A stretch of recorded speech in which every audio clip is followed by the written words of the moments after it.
Leadership Trend TV channel on the lead. Drug Abuse Awareness and Recovery Support Campaign was held by Center of Hope Foundation in Merit House, Maitama, Abuja recently. Nebe Alexander reporting. Okay, my name is Jenny Abraham. Okay, the conference is all about giving hope and saving lives. We all know that the statistics regarding drug abuse amongst our youth, particularly, is very, very frightening. So for Center of Hope Foundation, we intend to lend our voice to the advocacy being embarked upon by so many other organizations.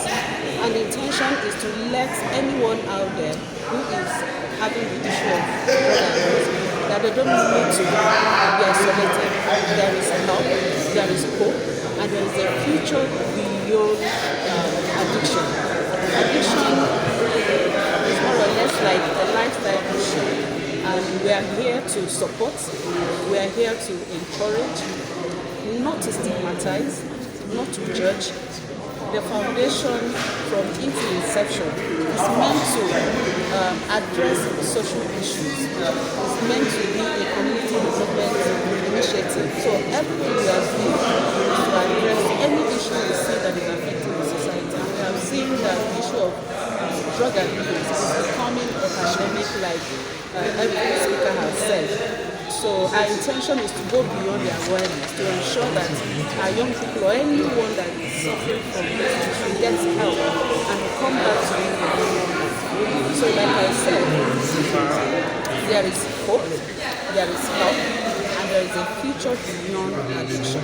So Center of Hope Foundation is here to help, is here to increase the awareness, and is here to ensure that our youth make the right decision and stay free from drugs. And we are very active on social media.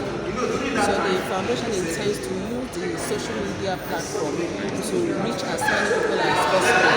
And what I do is that our youth are very active on the social media platform. So we intend to engage. Apart from what we are doing, the awareness like we have done, you can see the number of persons that are here. There is a lot of collaboration, there is a lot of engagement beyond the Center of Hope Awareness Program today.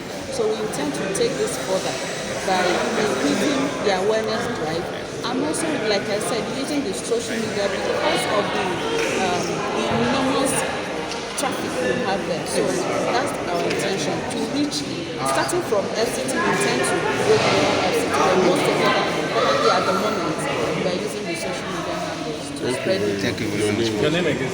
Okay, my name is Jen Abraham. I'm the chairperson of the foundation. Thank you very much. Tadi J.E., a Deputy Controller of Customs, the DC Enforcement of the Customs Headquarters. I'm here representing Dr. B.A. Adeniyi, MFR, PhD, PSC Daga Plus, the Contract General of the Nigerian Customs Service. The seminar has been quite interesting. After listening to the keynote speaker, the officer that represented the chairman, National Drug Law Enforcement Agency of Nigeria, and as we all know, the influence of drug into the country is not just something that the Nigerian Customs Service alone is meant to fight.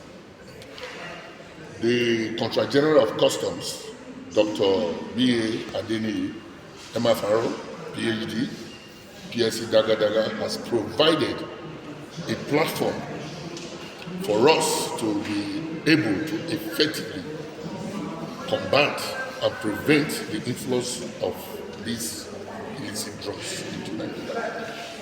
He has done it in a way that if you have been listening to the news and if you have been watching the current of events happening in Nigeria recently, especially at the Thinking Port, you can see the volume of arrests and seizures that the Nigerian Customs Service did.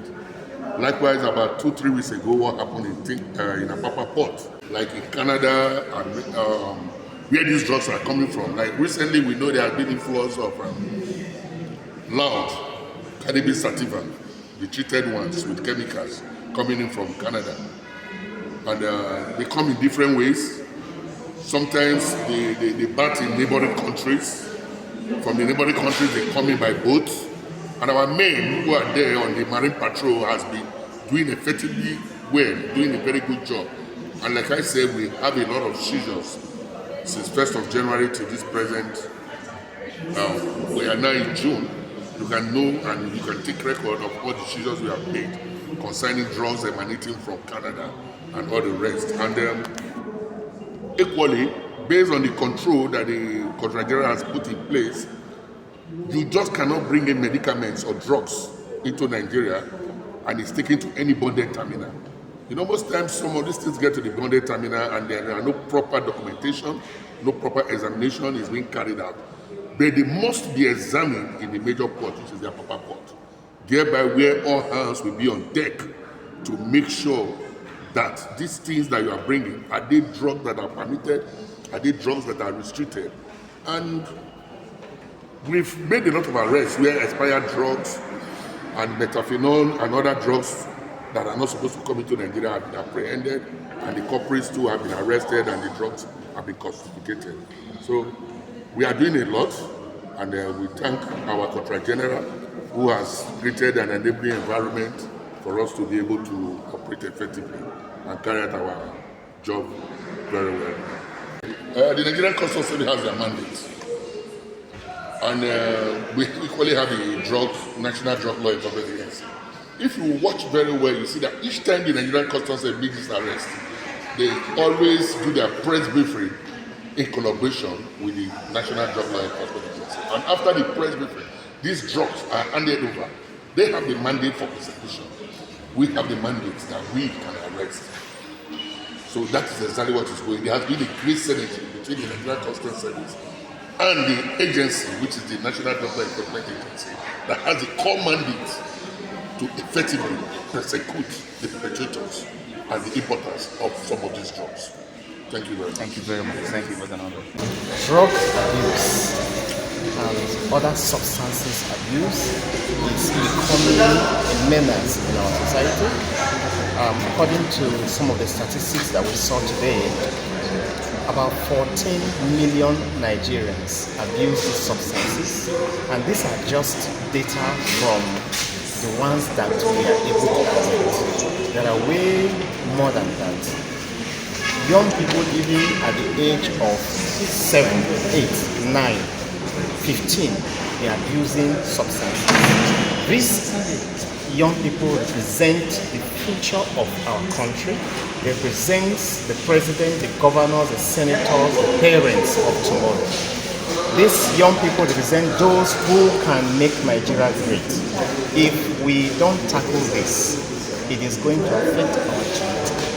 That is why the ASDAC Center of Hope Foundation exists. We exist not only to tackle drug abuse, we exist to tackle all the challenges in our society. So our center focuses on addressing the physical, mental, the spiritual, as well as the emotional well-being of members of the society by using programs such as youth empowerment, educational program, health and wellness program, among other related programs. So that is why we exist in a nutshell, and these are some of the programs we focus on. Thank you very much. Your name again? My name is Andrew Onyebuchi.